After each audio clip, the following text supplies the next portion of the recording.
Namigay ng school supplies at hygiene kits ang MVP group sa isang eskwelahan sa Rojas City. Malaking tulong yan para makabangon sila mula sa sunod-sunod na kalamidad. Narito ang report.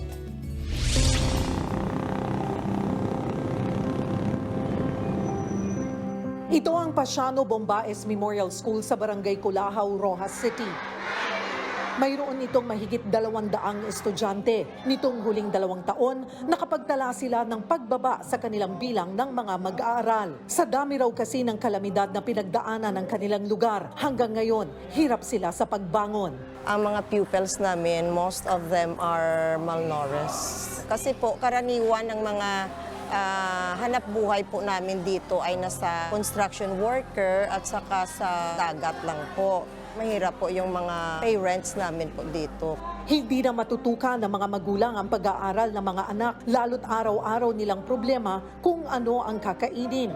Habang ang iba naman, iginagapang ang pagpasok sa eskwela. Karaniwan ng mga mag-aaral namin ay hindi halos kumpleto ang kanilang mga gamit sa school. So yun ang dahilan kung minsan na ang iba ay hindi makapag-aral dahil kulang sila sa school supplies.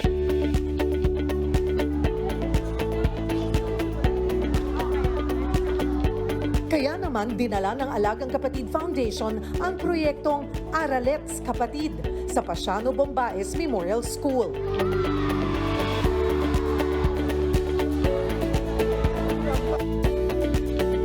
So itong collaboration na ito ng Tulong Kapatid kasama ang One Meralco Foundation, PLDT Smart Foundation at Alagang Kapatid Foundation, namigay tayo ng mga gamit pang eskwela, gamit para sa paaralan at of course gamit rin para sa mga guro at para makita natin ang tuloy-tuloy na pagbangon nila sa mga sunod-sunod na mga krisis na dumadaan sa kanila. Abot langit ang ngiti ng mga bata sa paghihintay sa pagdating ng kanilang maagang pamasko. Hindi lang basta pampagana pumasok sa eskwela ang naiabot ng ating grupo. Nakapagbigay din tayo ng pag-asa sa bawat guro't mag-aaral na mayroon silang katuwang sa pagbangon. This is the first time that we are chosen as our recipient of your project na isang malaking foundation po ang nakapagbigay ng tulong sa amin po. Sana po tuloy-tuloy na po ang mga blessings na darating sa amin sa pamamagitan po ng TV5 Foundation.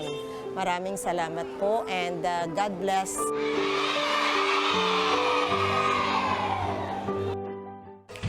Mga kapatid, Cheryl Cosim po.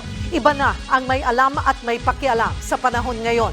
Para sa tuloy-tuloy na balitaan sa Frontline, mag-follow at mag-subscribe sa social media pages ng News 5.